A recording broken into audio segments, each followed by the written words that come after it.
Elaine Shauger here, APS, a Perfect Swing Academy. I'm the second master to Daniel R. Shauger. He is the #1 master in the whole world of golf because of his down to under depth. Here's Daniel, your master, hitting the golf ball. Together, what you will find is in the downswing area here, your hands are coming just straight at the ball. From right there, straight at the ball. The shifting of my weight, movement of my pelvis, causes me to have a lot more power in my hands and arms. And so now, having twirled the club an equal amount with my hands, by adding that shift and this powerful pivot, the ball went really far. So we need to train the top half of the body and the bottom half of the body kind of separately, and then put the two together. When you can do this, you can hit the ball a mile. Now, throughout this lesson series, you have seen a lot of sand wedge shots. The reason I teach with the sand wedge, and this is critically important for you to understand because it has to do with how well you play the game. Anyone playing the game of golf over any length of time knows that almost all of the shots that are lost to par are lost within 50 to 60 yards of the flag. That's the area of the short game. And the way I teach the swing, to put these pieces together that blend what the hands do, what the arms do, what the pivot does when it brings the left arm through, what the weight shift does to begin getting us into position so that we can turn. These things are designed to teach you the full swing. If you can make a full swing perfectly with your sand wedge, you should be able to do the same thing with your other clubs, including your driver.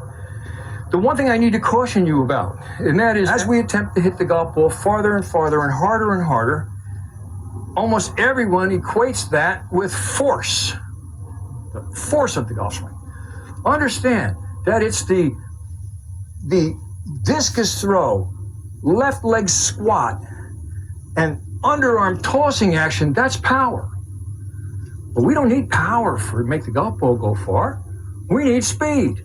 So we combine the twirling action with the power, and we have power and speed. If you do it exactly the same way with your driver as you do it with your sand wedge, I'll be very surprised if you don't hit the ball extremely well. The biggest mistake that people try to make when they start hitting the driver is they forget that the club is a lot longer, and a longer club takes longer to come around.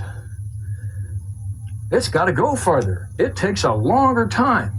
So the mind thinks, the faster I go, the harder I'll hit the ball. Well, that's really bad. When you got a long club and you try to go fast, you upset your timing so that you can't get this elbow in deep and you can't get that foot to twist at the right time.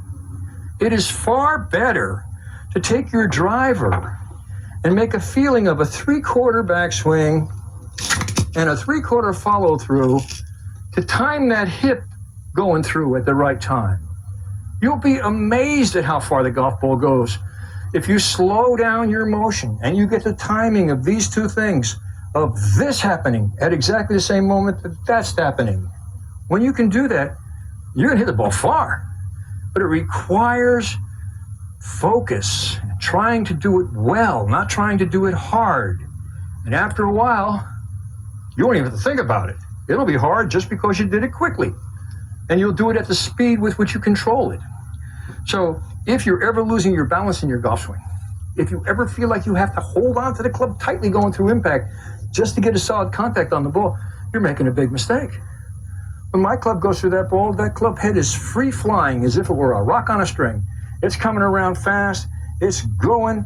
I'm controlling where it goes. I'm controlling where it goes with the release of my hand. I am in no way trying to add power in this area.